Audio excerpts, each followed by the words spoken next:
What is going on, everybody? Welcome into Alarm Fantasy Football. I'm your host, Howard Bender, of course, joined by the always spectacular co-hosts. I got Britt Flynn. I got Andrew Cooper. And Andrew's Coop's fresh off of the Quick Out podcast here. So, Coop, something that we missed, and if somebody out there missed the Quick Out podcast, what'd you guys cover today? Yeah, man, that's the thing, is that it's two different worlds, the Quick Out to here. I don't consider it even being live for this whole time. Two very different shows. The Quick Out, we are in the divisions. We did the NFC West today, and that show is just firing on all cylinders, under an hour, all the info, in and out, no nonsense. So that's what you get from that. Definitely check that puppy out. But this show, maybe a little more fun, maybe a little more nonsense. So it's a nice little break to come hang out with the gang. What's up, gang? How you doing? I was going to say no nonsense from Andrew Cooper. There's a little nonsense. What is happening? I think that's a little misleading. There's a little nonsense, but John makes sure to rein it in. That's what it is. He keeps it moving. That one, very highly informational show. This one as well, of course, but we have a little more fun. We get a little more we'll get the goofballs in the chat. So it's good times. You got to have a little fun with it. Otherwise, then it's just, listen, what separates, if we're not entertaining, then, what separates us from the rest of the world out there. So I like the vibe that we got going on here. I think it's definitely, it's productive because you're entertained and you're learning all at the same time. I mean, how informative was that segment on the Arizona Cardinals in the NFC West? I could just imagine how. I told John I made the mistake of doing the AFC South with you when you were filling in. Oh, what a snooze fest that was. Crushing them. I will tell you though, hey, those Cardinals, dude, that's the exact kind of ghost ship offense where you can find some deep sleepers, man. So anyway, we just did that episode. That's like that's available. No, they're out there. What about your boy Dortch, dude? The Hot Torch Dortch. Torch. Listen, I just said that he could be ahead in targets, not that I'm prioritizing him on a fantasy football team. Okay, you're misconstruing my comments. I'm just saying. 5 targets is still better than 4. Is still better than 3. Is still better than 0. James Conner, Hollywood Brown. They got guys named Hollywood. They got guys named Hot Torch. There's players out there in the desert. So just saying. But anyway, that's a totally different show. That one's available. You can even just listen to that one if you want. But we do the visuals and stuff if you want to check that out. That's available on Fantasy Alarm YouTube channel, where you guys are right now, smashing that like button, hitting the subscribe button, hanging out with me and Howard, and Britt, obviously. Yeah, I'm just here. Yeah, Britt's just, she's just hanging out. I'm just here so I don't get fined. You Marshawn Lynching us today? Where are your Skittles? You got Skittles? No. Oh, see? You can't. Now you're fine. That's it. Britt, $100. Put it in the Skittle jar. I'm the only person who can get fined while at work. I swear. Well, Coop's right. You're doing the divisional previews over there at the Quick Out podcast. Over here, we're featuring a lot of stuff that's going on in the Fantasy Alarm draft guide. And that's where it's all at for you right now. It is a living draft guide. It is continuously updated. We've got articles that are rolling out each and every day. Next week, all of my systems articles are coming out. Last week, you had Coop with all of her wide receiver breakouts and her tiers. And but today, we're going to be featuring Coop's running back questionnaire. So I'll just tease it like that. It's the RB questionnaire. It is available in the draft guide. Go to fantasyalarm.com/draft guide. You can get it on its own. It comes with the cheat sheet, and that's $26.99. Or better off, get that subscription, the All Pro subscription. You'll get a 7-day free trial just to take it for a test spin, see what it's like, enjoy that, and then you're going to use promo code Howard. That's going to take 50% off your first 6 months, and that's the draft guide and the cheat sheet and every bit of content we've got across all major sports. So it doesn't just stop and start with football. It goes through the entire way. So we'll touch on all of that here today. We'll also talk some running back handcuffs. But as always, we like to start here with the news. We didn't get the intro in, by the way. I was waiting. I was like waiting for Ernie to be like, yo, I got your breaking news sounder here. Did we get anything, Ern? Me, Britt, and Sellers were listening to him last night briefly, but we couldn't decide. But we will get one in there. It's not Ern's fault. I'm going to get one turn, but we're going to get that going. Until then, we're going to have to stick with your homemade one, Howard. If you could hit us with it one more time. I do love the homemade one, though.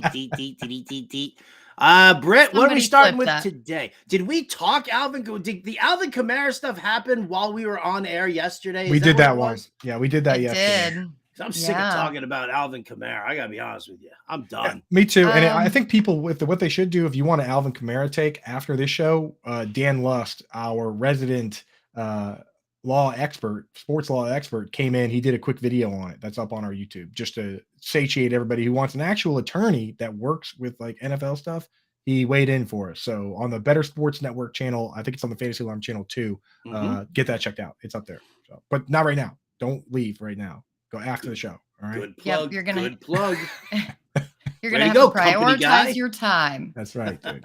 Man, Coop's getting all the gold stars. I'm getting fined. I don't even know if I want to go into news right now. The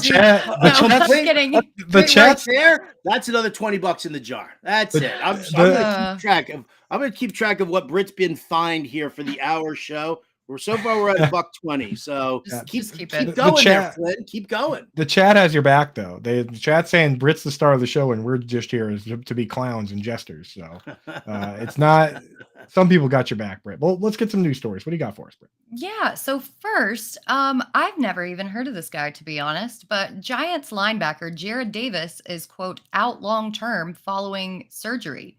Do you guys think that this is going to have a big impact on the revamped Giants defense? Coop, I'll start with you. Yeah, so this guy Jared Davis is one of those they don't cross our radar as much because they're defensive players, but he's like one of those guys where everyone think about like a fantasy football player that you thought was going to be great, but then kind of dealt with injuries, bounced around a bit. That's what he's been. He went to he was with the Lions with Howard's Jets briefly, and this offseason they were saying that he was looking pretty good, and he was out there playing right alongside Bobby Okereke. So in terms of their plans, this does change what's going on there. I mean, he was running with the ones. So this is news to me because it's kind of sad. It's kind of like Sterling Shepard, where this guy, he's flashed a little bit, but he just gets hurt year after year after year, and you never actually might get to see what he could have done, you know? Howard, what do you think? He did play for the Jets for a little brief time there, right? Yeah, but I mean, it was a handful of games. He didn't really play. I mean, he just, he's depth. He's linebacker depth at this point. He'll take some snaps. There was nothing like too super exciting about him.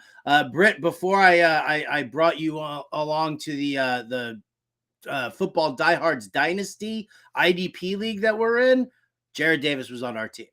Oh.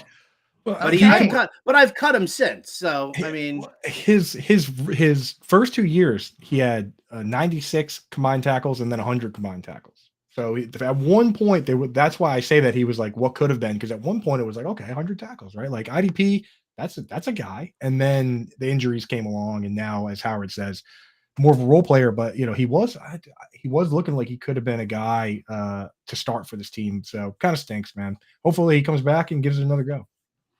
Well, I have to say that I'm very glad that I replaced him with Bobby Okereke on our Football Diehards IDP league. So anyway, moving on. So it has come out today that the NFL and Roger Goodell specifically played a role in leaking the John Gruden emails, and that specifically led to Dan Snyder's downfall. Howard, what are you making of this story? And is there a little bit of a conspiracy backstory to it? I mean, I think there is a little bit of a conspiracy backstory to it. Who leaked the emails? Somebody said it was Snyder's camp trying to deflect the attention away from him. Some people said that it was the commissioner because he was looking for a way to get Dan Snyder out without looking like the bad guy, because I guess, he's obviously buddies with Dan Snyder.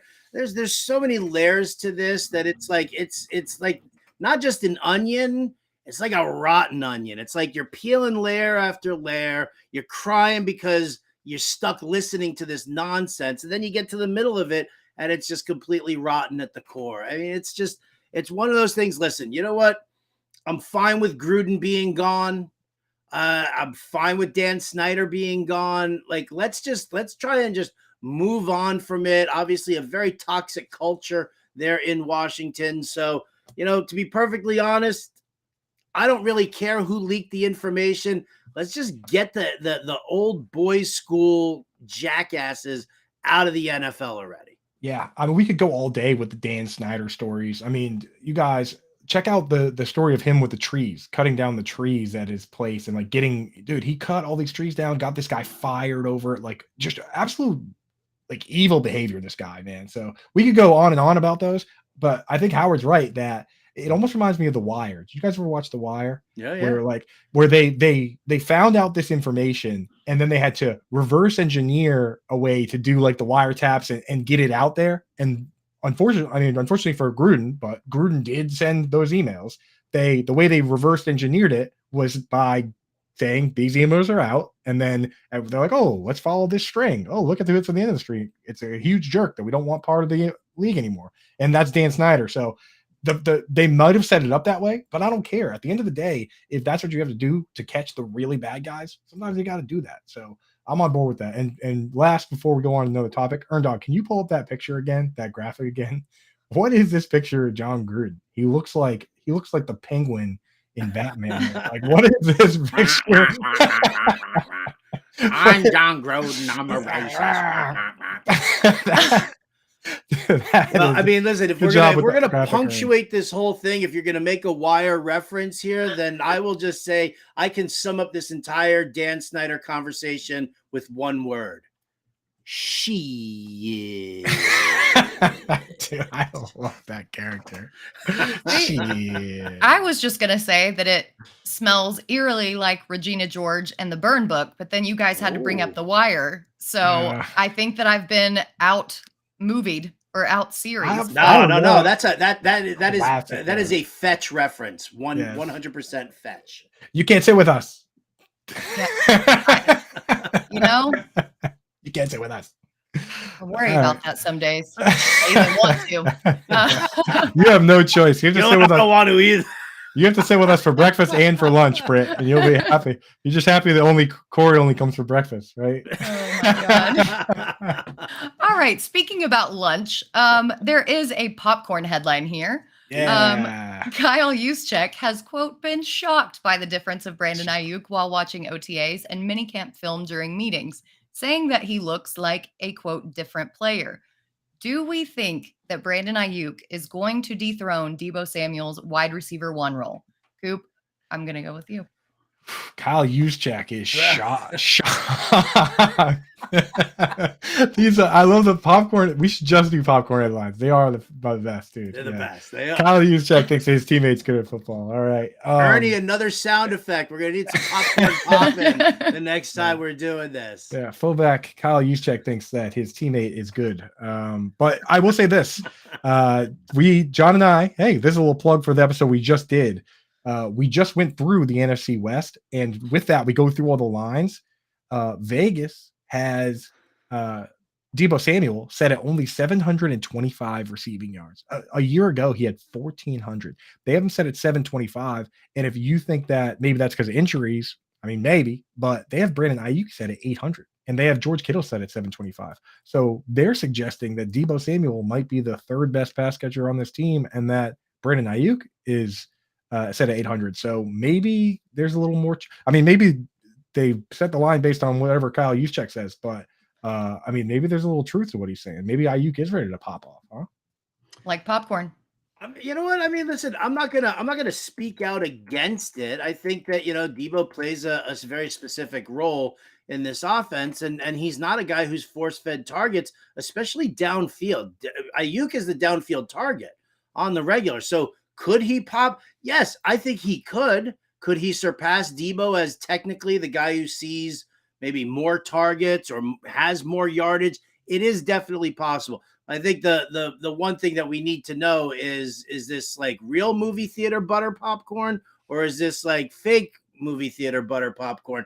And by that, I mean, who's the quarterback throwing them the ball right now? Because I think, if we want to see Brandon Ayuk pop, I want to see a quarterback who can sling the rock downfield with some accuracy, and a Brock Purdy. I don't know. Hurts when I go like this, Doc. Kind of a situation. And then you've got Trey Lance, who's like throwing it that way. And then Sam Darnold, who is, our resident Ghostbuster now. That's still that's, as far as I'm concerned, that's the number one story of the offseason. The Sam Darnold ghost in the pool house. The haunted mansion pool house. Oh, yeah. Yes. Right. What do you think? Are you more likely to take Debo at ADP? He's going wide receiver 18 on Underdog right now. Or would you be more likely to take Brandon Ayuk, who's going wide receiver 28? And I only know that off the top of my head because we just did that show. So before you give me any kudos there, well, I just did it. Sure. 18 for Debo, 28 for Ayuk. Who would you be more inclined to take? No, so I've actually, in the hot takes article that I did last season, one of my hot takes was that Ayuk was going to surpass Debo as the wide receiver 1. And by the end of the season, it happened. And I'm still on that train. I think that he's so good at separating. He's almost as good at yards after the catch as Debo is. And if he gets targeted more, that's just more icing on the cake. Like, I think that this guy is legit. He's the real deal. Debo himself said that nobody could tackle him in a phone booth. I mean, which is an awesome great. line. Yes, it is an awesome line. Yeah. That's pretty good. What's he know about phone booths? Where are phone booths? Are there? I will tell you, there is one left, and it's marked as a historical site within walking distance of my house. If you ever go to workable, it is workable. Yeah, you can actually make calls. If you ever that is one of the only ones left in America. If you ever go to London, they still have like a few of the red ones, and there's like in front of everyone, there's a line of like chicks waiting to take pictures inside of it. Like we refer to them as women.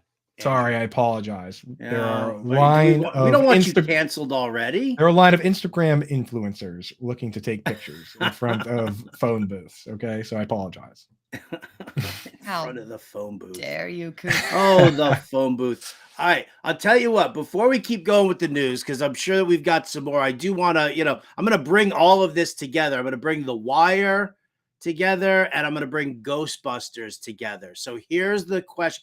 Here's what we're doing, guys. We're giving away. Let me make sure that I've got this 100% correct.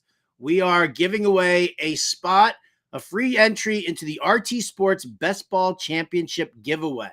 All right, one free entry to the RT Sports Best Ball Championship. You can play for a grand prize of $25,000 and enjoy that draft and get your best possible lineup each week because it's best ball.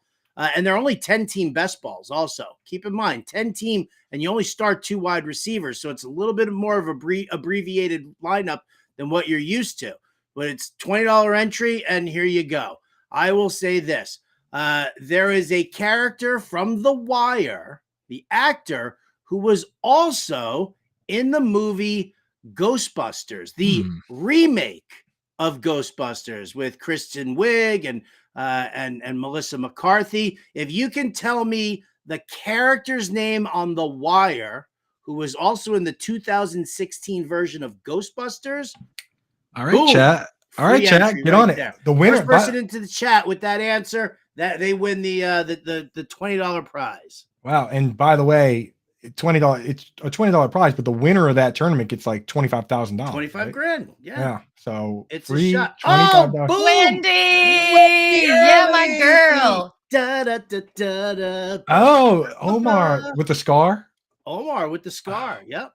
Rest in peace. Unfortunately, he did pass away. Absolutely. He was in the Ghostbusters movie. He played, where was it? Agent Hawkins. Okay. So yeah, Michael Kenneth Williams. Michael Kenneth Williams. Rest in peace. All right, Wendy. Wendy representing the family in the RT Sports Best Ball Championship, bringing $25,000 home. Wendy, you've been on fire lately. She came on your show, right? The Serious show. I saw her on the Serious show. Absolutely. The Battle of the Sexes best ball tournament. If you guys want to do that, follow at Wendy Early. That's WendiEarley. And her and Michael Salvon are actually running this this Battle of the Sexes, boys versus girls in a best ball tournament championship. So congratulations, Wendy. There you see it right there in the chat. Just email contests@bettersportsnetwork.com. All right, let's get back to the news. Scam said Apollo Creed. Good try, Scam. Good day. You got to shoot your shot, man. You know what? He's a cat. I don't expect him to know all movie trivia. Okay. What was Michael B. Jordan's name in The Wire? What was his character's name? Oh my goodness! I remember. You got to remember because they said it over and over. Where's so and so? What's in it? Oh, they said it like 100 times on the show. Where's Wallace? It was Wallace, right? Where's Wallace? String. Where's Wallace? That was Michael B. Jordan. I think it was Wallace. Wasn't Michael B. Jordan Wallace? I don't know. Look him up. Yeah, because he kept saying, "Where's Wallace? String. Where are you at?" Oh, yeah, George says it's Wallace also. All right. Well, good job, Coop. You win absolutely nothing, not even my respect. So. Hooray. Exactly what I already had. Can he win my fine? But I did win, though, right? See, now you just got fined $50 for thinking that you're so cool with the shades. So Britt's still in the hole, 120. Coop now owes 50 to the pizza party. This show is costing me money. This show is costing us money, Britt. Why do we even do this show? Because we are devoted to all of our loyal followers and fans. That's right. There it is. There it is.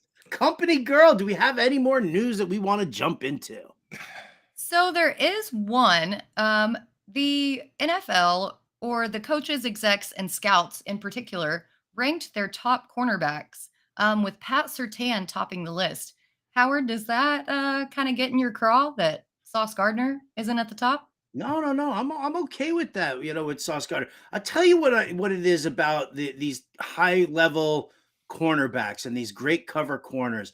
If you're sitting there at the top, eventually teams just stop throwing in your direction.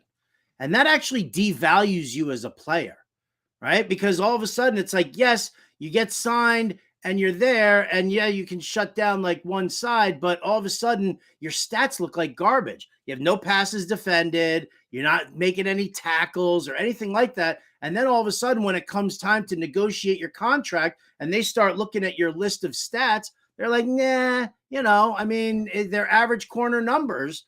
In that realm. That's what happened to what was it? Oh, Ndamukong Asamoah. Nnamdi Asomugha is the exact player I was thinking of, Howard. That's so funny. You think of that's the exact guy, right? He just stopped throwing in his direction, and it was like, well, what good is he now?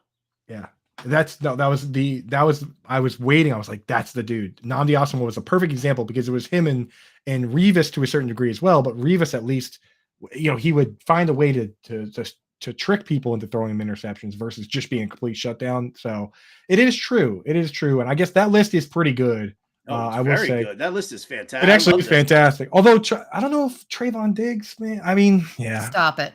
But I would say that maybe Stephon Gilmore might be slightly better on his own team. I think that Gilmore, the former defensive player of the year, came back. He was great last year, and I think that he's more of like your true lockdown. So it's not that I think that Diggs is good, but I think that maybe Gilmore might have needed to be on there. Also, I guess it's hard to pick people to take off the list, but I feel like James Bradbury kind of deserves a spot somewhere on there. That's all I have for nitpicking. Again, it is a very good list, so I have to nitpick a little bit, but I don't know. Listen, the honorable mentions right here. They're fantastic too. Xavier Howard, J.C. Horn, Tariq Woolen, Tre'Davious White, L'Jarius Sneed. Yeah, no, that's the thing with if you were gonna do like one of those like fan ones based on interceptions and stuff, then Tariq Woolen would be on there. But I think they with these execs and scouts, they are going for the true guys that are lockdown. I love Marshawn Lattimore, except when he plays Mike Evans, because I like Mike Evans more, and they always get in a fist fight like every time. Well, Mike Evans ain't getting the ball now because Baker Mayfield sucks at football. Shout out to Dusty in there. Diggs gets burnt like he's covered in hot fish. He improved a lot last season. He improved a lot, and he doesn't get his He flowers did. for improving. He did. His son You're right. kills He me. did I improve. love his kid. His kid is the best. Aiden is a national treasure. Yes. And I want nothing more than to just hug him and like yell, "Believe in yourself" at the same time as Aiden Diggs. Yeah. Well, enough cowboy. Play the cowboy sounder. Well, How about them Cowboys? How about them Cowboys? Enough Cowboys. Let's do some RB questionnaire. Coop's like, pay attention to me. I wrote an article in the draft guide. It's called RB Questionnaire. All right, Coop, there you go. The floor is yours. Please explain, mansplain to me and Britt what the RB Questionnaire is. You done? No. You guys know what it is because it's an integral part of the Fantasy Alarm draft guide. It was in there last year, right? And it's another one of these things, just like the target totem pole we did last week, where this is my opinion. These things we're going to look at here. But if you see some spots that you think should be different, great. Use that in your leagues. But here's what we do for the RB Questionnaire. We look at the 5 different essential situations within football and figure out who's going to have each role. So you have first down, the guy who starts, right? You have pass down backs where some teams, of course, use different backs for just typical third downs. You have short yardage goal line. And the way I always picture this one when I'm coming up with who's going to be the guy for this is just imagine it's a 35-yard pass downfield and it's a pass interference in the end zone. And the coach can send any one player down there to punch it in. So it's not like there's, they're picking, okay, goal line, go down there. Who's going to be the guy, right? Then you have the 2-minute drill. And I separate 2-minute drill and from the pass down back because it's a separate skill set, in my opinion. You, because of the way the hurry up works, you need to be able to not only know all the schemes and be able to have like 3 plays called in the huddle at once there's no substitutions, but you also need to know all the audibles. So it's not the same as just the regular pass down back, in my opinion. And then the last role, kind of under looked at times, is the late lead. Who do they use to finish the game? Some teams will use one guy and other teams will bring in a backup. And that's how Isaiah Pacheco carved out that role. For those that were paying attention, he was not the starter but they were winning games, bringing this guy in. And eventually he led the entire, he was one of the top backs in carries in those situations and kind of pulled that role away. So that's what we do here. I'm going to pull it up now. And kind of ask you guys what your thoughts are. But this whole thing is going to be available it might be a little tough to see, but the whole thing is going to be available in the draft guide for you guys to check out. And like the target totem pole, if you're a Fantasy Alarm member, hit me up in the Discord in Coop's Corner. If you want a blank copy of this to fill out or tinker with yourself, I'll send it over. You can check it out. So a lot of work goes into these. In order to make this, and I don't want to talk the entire time here, so I'm going to start asking you guys questions in a second. But in order to make this, I go in and I pull the stats on the last 3 minutes of the second quarter, fourth quarter, and overtime. Who is getting the targets in those situations? I pull the last 5 minutes up of games when the team is winning. Who's getting the carries in those situations? I go through and I look at who's got carries inside the 5, 10, 20. And actually look at it from last year and make my best guesses here. So I know you've had a chance to look at this, guys. So, first, just right off the bat, is there anything that jumps out at you as far as guys that maybe you think either are listed as bell cows on here, which are the green guys, or guys that aren't listed as bell cows that you think maybe should be? Ooh, pick me. Britt, what do you think? Yes, you over there. Found the Cowboys counter again, because it's Tony Pollard. Okay. Last year was the most carries he's ever had in a season at just 193, and he's coming off a broken ankle. His yards per touch last year was really good, but he wasn't really utilized between the tackles. He was more of an outside runner and a pass catcher guy. And I really worry that wear and tear, being an every down back, is going to catch up to him if he's put in that role. And this is my way of saying, bring back Ezekiel Elliott. Yeah. So here's the way this chart works. And because we have the living draft guide, I updated all offseason. If Zeke were to come back, I think I would leave Tony Pollard as first down and pass down and 2-minute drill, but I would put Zeke in to the spot for short/goal line and maybe late lead as well. Britt, you think?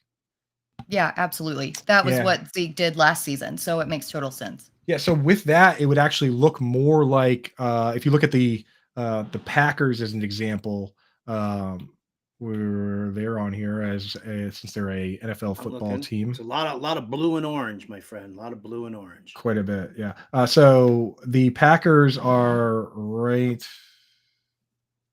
Where are the They're Packers? right in between the Lions and the Yeah, they are. Texans. Yeah, so so obviously alphabetically. right. So you see how it's like it's split now. Who made this thing?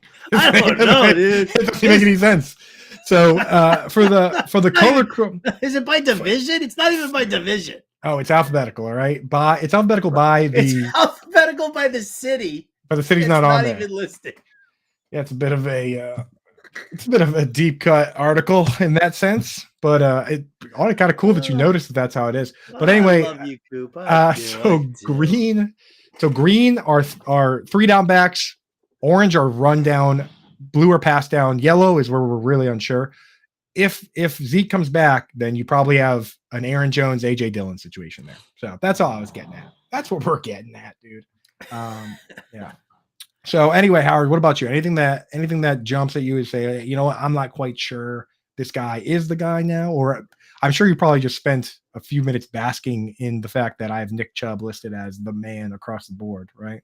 Well, I mean, that should just go without saying. No, actually, the first thing I noticed was that the fourth column on the Ravens is not filled in with any kind of a color. So I'm completely confused as to your opinion there.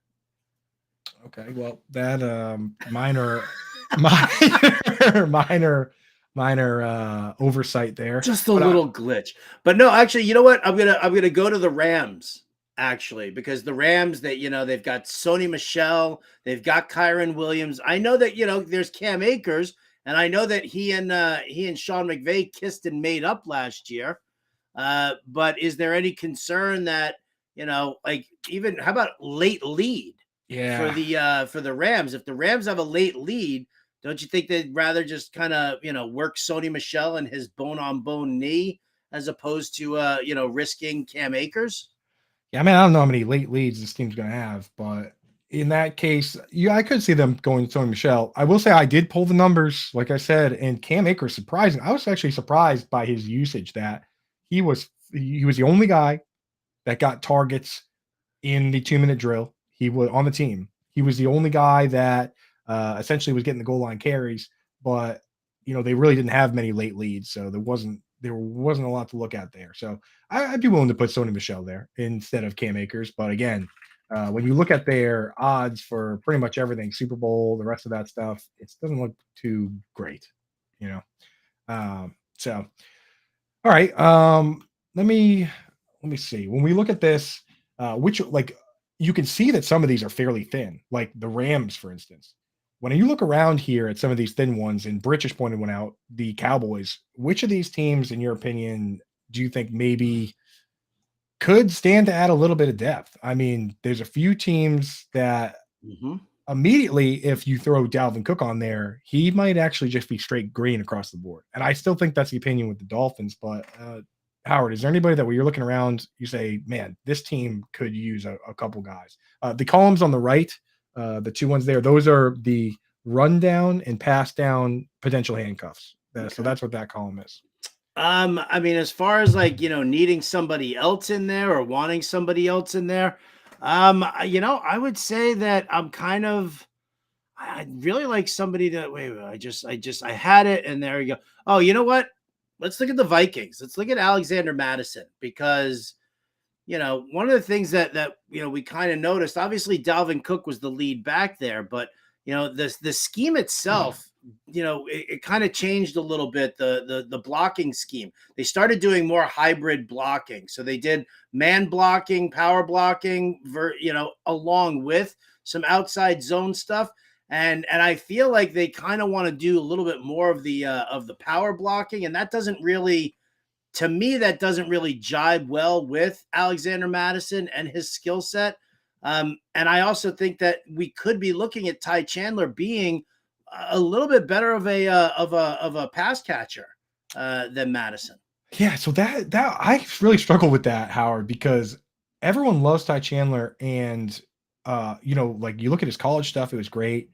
When I went back and looked at it, he didn't play a single pass snap last year. Now it's so interesting because you look at Keenan Nwangwu, and he played, but that's because he's an amazing kick returner. He actually ran back multiple kicks, all-pro kick returner. That's probably why he had the roster spot over Chandler. So it's crazy. I think Chandler could carve out a role there. They also have Dwayne McBride, who is just this like big Jordan Howard, Alfred Morris type bruiser back. So it might be Madison across the board in green, or it could be just as you suggest, a huge mess, man. So that is a tough one for me. Maybe next year we got to work in a different color where it's like maybe bell cow versus definitely bell cow, because yeah, man, there's some concern there. I think above all, I think the most surprising thing, and I'll ask you on this one, Britt, just how much green there is across the board, right? And how many guys, how many teams that we're looking at. I mean, you got the Titans, you got the Bucks, for the most part, you got the 49ers and the Steelers. Like it's the same guy all the way straight across the board. And that actually kind of surprises me, a little bit, because we constantly talk about there's no bell cow, everybody's moving to that, multi-back system here. Does that surprise you at all, Britt, or am I just kind of off base? Yeah, I think some of these teams are just green by necessity, like the Bucks, for example, because behind Rachaad White, they've got Chase Edmonds and Keyshawn Vaughn, and those two guys aren't doing anything. So it just kind of, Rachaad White might not be the bell cow in the sense, but they have no other option. Other teams, the Rams kind of surprised me that it's Cam Akers across the board. Sony Michel did well when Akers went down and with all his issues, and they signed him, they brought him back. So I can see him having a much bigger role there. The Patriots, as much as we like Ramondre, I think that Pierre Strong works in a little bit more than what we're thinking. I don't think that it's going to be Ramondre the entire way through. Montgomery. Oh my God. Bingo card. Bingo card. You're fined again, Coop. You were fined. I knew I was going to get fined.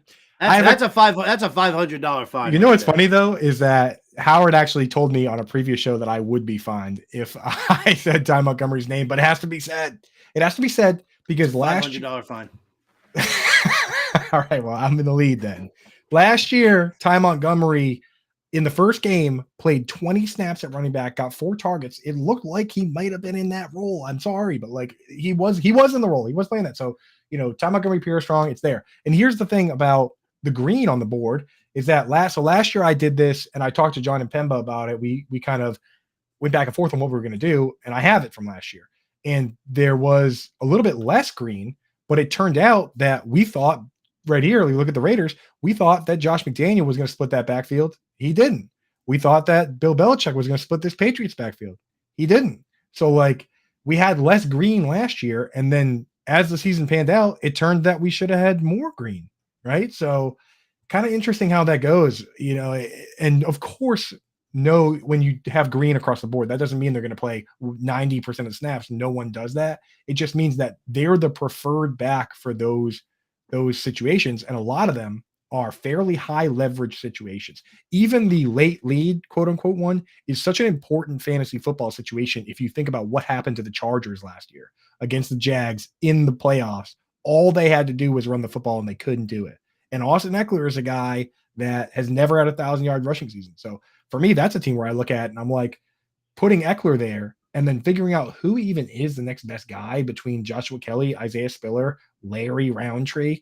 And Howard, I know that you have a little bit of a take there as far as Kellen Moore and who he's worked with in the past, but I wouldn't be surprised to see the Chargers bring somebody in that's at least a little bit of a bruiser, Yeah, well, I think we're going to end up seeing that. Zeke's either going back to Dallas because Jerry's going to probably overpay him or at least just offer him because he loves him, or Kellen Moore is going to scoop him up and he's going to bring him to the Chargers because he needs that guy.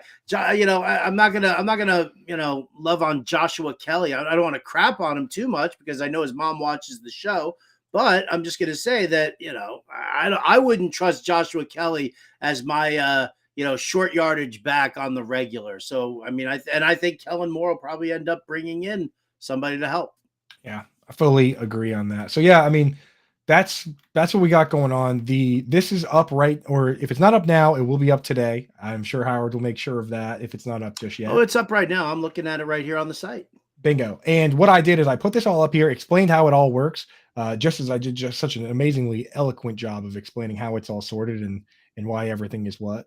But there's also a write-up for every single team at the bottom in a note section. I wrote 2 to 3 sentences. If sometimes the sentence is just one sentence for certain teams, but on what I think about the backfield, why I think this is how it pans out. And if you think I'm wrong, hit me up on Twitter at Coupe Fiasco or here in the chat, and we'll talk about it. Because like I said, I'm going to be updating this all off season. If you have new information, news, somebody gets hurt, send that to me. We'll get this updated. We're going to beat everybody in fantasy football because we have tools like this in the draft guide and other people don't because they're bad at this.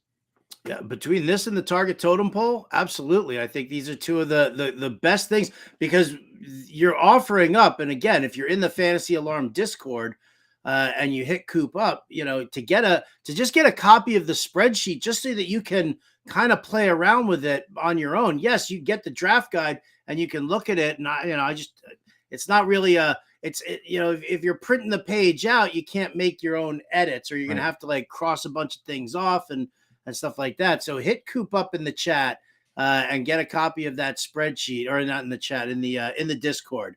That way we know you're a subscriber. You can sneak in there. And Hope was in there, asked me for it. A couple people asked me for the last one. And that's the thing is that like a lot of Fantasy Alarm members are sharp enough that you probably want to do it yourself. And I do it every single year. I've been doing it for years now. And it really helps you figure out, like, take what you're actually thinking here and put it on paper so that you can make your decisions, right? So, yeah. All right. Well, again, as Coop said, check it out. Across the bottom, you'll see a ticker, and that'll tell you fantasyalarm.com/draft guide. You can get yourself a copy of that today. Folks, play the real-time fantasy sports football best ball championships. Remember, the spot that Wendy Early just won because she's so smart and she knew that it was Omar? Yes. You can join her and play in the real-time sports fantasy football best ball championships. You're competing for a grand prize of $25,000 with only a $20 entry fee. So enjoy the draft and get your best possible lineup each week automatically. And remember, there are live drafts happening every single night, so you can choose one that fits your schedule. Get our exclusive offer of 100% deposit match up to $200 for first-time users. Just go to rtsports.com/alarm. Use that promo code ALARM23. Again, 100% deposit match up to $200 if you go to rtsports.com/alarm and use that promo code ALARM23. And as always, please play responsibly. And if you or somebody else that you know needs a little help here, call 1-800-GAMBLER. All right. Well, shout out to McGonigal and to Brendan Booth, both sitting there in the chat, who alerted me to the fact that I was OTC in the Scott Fish Bowl. And you know what? I sneakily made my pick, guys. Live pick. Woo! A sneaky live pick there. And I grabbed I grabbed Kenneth Gainwell. I needed to round out my 17th round Kenneth Gainwell. Sellers is going to be so proud of you. 17th round, man. Can't beat 17th round. Stop. You guys. Sellers has been banging the Kenneth Gainwell drum like incessantly. So I really hope that he's watching right now. I hope that he hasn't lost service on his route because he is going to be so happy that you took Gainwell. Yeah. Yes, while staring at the RB chart, that Kenneth Gainwell isn't even on there. He's on there. He's in the handcuff area. But that said, we don't know. We don't know if DeAndre Swift is going to earn that role. He's already been with the team, Gainwell. And man, I'll tell you what, this statistically, maybe the numbers aren't there for fantasy so far, but eye test wise, go back and watch some of those plays. Now, this guy is scoring. He's scoring those touchdowns despite not really getting the goal line work. He's scoring from 10, 20 yards out, man. Like Kenneth Gainwell, he can sneak around out there. So very impressive player. There's Sellers' comment right there. Gainwell is his late round steal in every best ball draft. So that's the dude. You can't shut up about him. All right, let's stick with some running back talk here. And Coop, you wanted to dive into handcuffs, and listen, I think handcuff is extremely important, and it's not just reserved for running backs. For example, I took Tua and I handcuffed him to Mike White. That's something that I know that I've got to do. It's normally just associated with running backs, but listen, you got there are definitely a bunch of different areas that you want to go. So before we start going with your Q&A, you've got your own little questionnaire, your handcuff questionnaire here, Coop. In our show, Doc, I will ask: are you handcuffers? Or do you find that it's not something that you like to do when you're in drafts? I'll start with Britt. I like to steal other people's handcuffs because I'm a big meanie. That is how you you shoot for the moon, right? Like that's how you get the best of both worlds. Though if one of your running backs goes down, now you got nothing. I personally, witchy woman right now. That's right, dude. Just a little witchy. I like handcuff pluses if I'm going to take them in normal leagues, and what by that I mean it's a guy that I can start in my lineup. If the starter gets hurt, now he becomes exponentially better. But as he has enough standalone value that at least during a bye week, I can say, all right, get in there. He's not going to get me a 0. So I like those guys. But in bigger formats, like you just talked about, Scott Fish, 22 rounds, I'm definitely trying, especially the high leverage ones. I'll take pure handcuffs. I'll take whatever. And then, with Superflex, quarterback handcuff is of course a thing, especially for some of the mobile guys. So yeah, it all depends on the format. But in my typical hometown league, if it's like, 12 teams and 5 or 6 bench spots, I'm not usually taking just like pure, the starter needs to get hurt handcuffs. That's my philosophy on it. All right. Shout out to Wendy, who's now acting like a saucy little minx, talking about handcuffs there. So, Wendy. She's the star. All right. Well, Coop, let's go with your Q&A here, please. You've got the floor, my brother. What do you got? All right. So I want to ask you first about the handcuff pluses, because that's what I just brought up. Those are the ones I like best. Those are my favorite. So give me a guy that you are willing to draft where, they don't have to be your RB2, but somebody that you can start during a bye week, start during injuries. But if the starter gets hurt, now we're talking maybe you do have an RB1 or an RB2. So, Britt, you first on this one. Who's somebody you think they could have some standalone value and maybe shoot the moon with an injury? So I don't necessarily agree that he's a handcuff, but on your chart, he is colored in blue. So I went with Antonio Gibson, and it probably sounds like a broken record because I've been going on and on and on about Antonio Gibson this entire offseason, but his ceiling as a pass catcher is so incredibly high, and we still know that he can run. People want to talk about him being inefficient. Well, look at Brian Robinson. He's not exactly the most efficient back out there. And if they're already splitting carries, if something happens to Robinson and Gibson gets the pass work and the rushing work, his ceiling is insane. Yeah. I like Gibson already as is. Like you said, standalone. I think he could be RB2, honestly, in full PPR if he's got that role, because Brian Robinson didn't really flash the pass catching chops. Howard, what about you? You got a handcuff? If you're looking for somebody who's got standalone value who could get an even bigger boost, you got to go with Jerick McKinnon of the Chiefs. Oh, yeah. It's kind of it's low hanging fruit. It's not exciting or anything. There's no big sleeper here, but Isaiah Pacheco is coming off of hand and shoulder surgery. They're saying that he's not ready to come back and start camp. Sure, you got CEH, who's like this, tiny little bowling ball who kind of rolls his way through. But, the Chiefs, they love the run and gun offense. They love the pass catching running backs. And McKinnon is a guy who is going to be able to continue his role, at least until, I don't know. He's 82 years old right now. So he's got a little time left.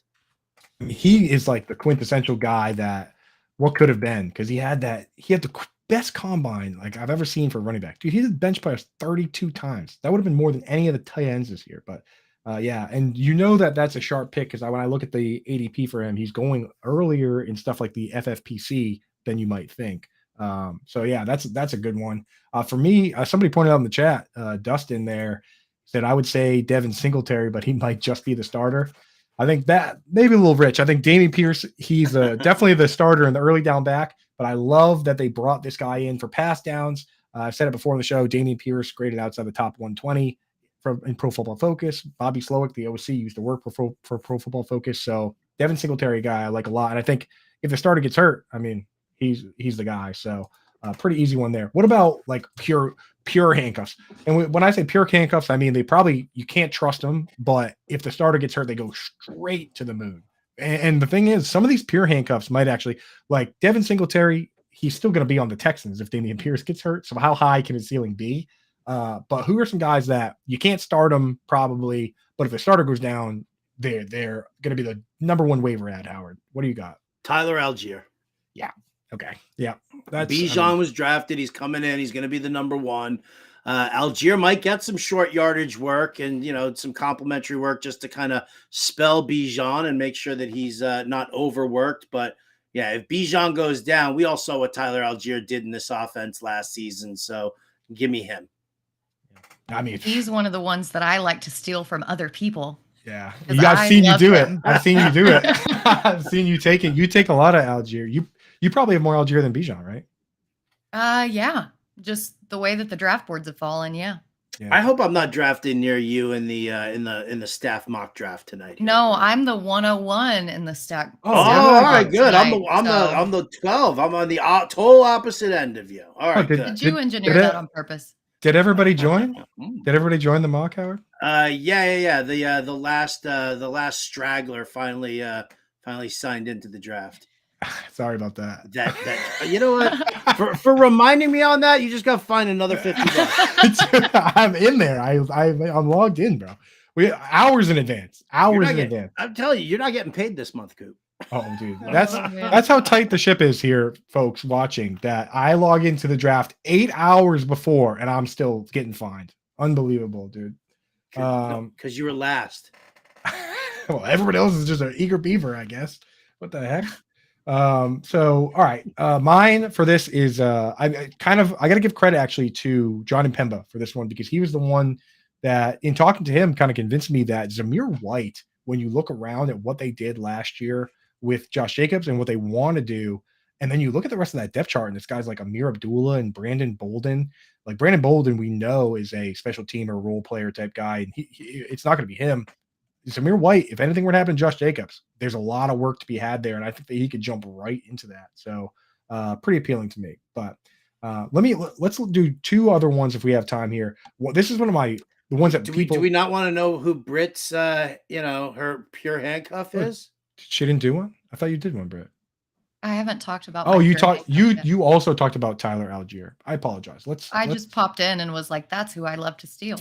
Okay. You just don't even listen anymore, Coop. I've listened to everything Britt says, and I would love to hear who your handcuff is, your pure handcuff. Britt. Thank you, Coop. Thank you for this opportunity. No problem. Absolutely. The floor is yours. So I'm actually going to go with Jaylen Warren. People are already kind of talking about him being better than Najee Harris due to his yards per carry. But I don't see Matt Canada doing much with him unless Najee gets hurt. We know that Najee's that bell cow. They brought in a couple of extra offensive linemen. And Jaylen Warren's yards per carry is kind of inflated because he only got 77 carries last season. But that said, if something happens to Najee, they do not have a lot of depth behind them. And I think that he could go off and be a really sneaky guy.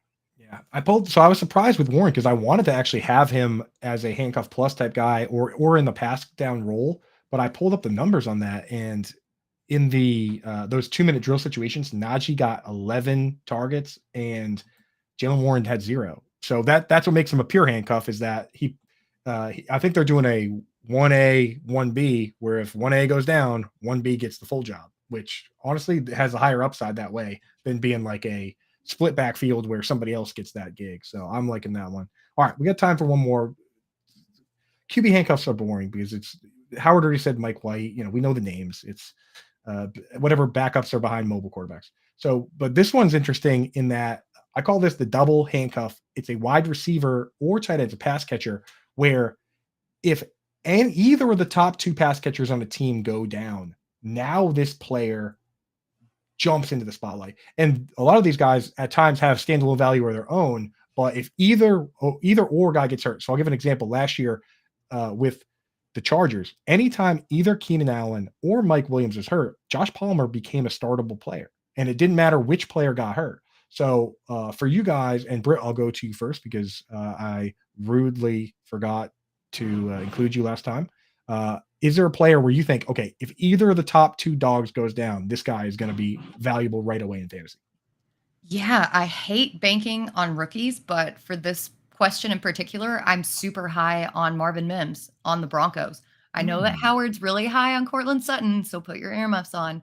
But I think Marvin Mims offers the same skill set, but maybe even a little bit better. He has 4.38 speed, over 1,000 yards in 13 games last season on a really bad team. And his vertical ability is just absolutely crazy. I don't think that Cortland Sutton has really been the same since his ACL injury, and Mims might outright take the job, let alone just act as a handcuff. That's a $250 fine. Right? I told you, put your earmuffs on. I thought you could have just got away with saying if Cortland Sutton gets injured. Like you could have got away with that, but you went full dagger on that one, huh? You know what? It's already in the article in the draft guide. Do you know how I'm gonna pay it back? I'm gonna pay it back this way here. First of all, my pick is from Tommy's got that get in the game, Quentin Johnston, because that was actually your thing there. But Britt, you might want to like hold on to the arms of the chair there for a second here. All right, and everybody get ready to erupt and laugh in the room. DeAndre Hopkins is now minus 300 to go to the Tennessee Titans. He was at plus 500 yesterday. No. Minus 300? Minus 300 on DraftKings right now. DeAndre Hopkins to go to the Tennessee Titans. Look at Britt. Look. It's like I ran over her puppy. I'm going to need a minute here. Oh, we got her on the big screen now. I can see her tears. Wait. Let me get a cup here so I can catch your tears in here, please. Dude, my Chig, again, I'm getting hit with the shrapnel because my boy Chig is getting hit on this one. Pretty rude. I know. You know what? I'm all in on Chig also, but I know.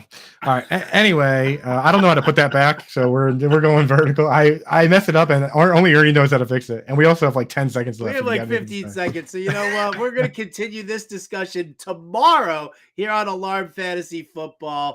For the weepy Britt Flynn, for Andrew Cooper, for the two of them who just got fined a whole lot of money, I'm Howard Bender. This has been Alarm Fantasy Football, and we will catch you next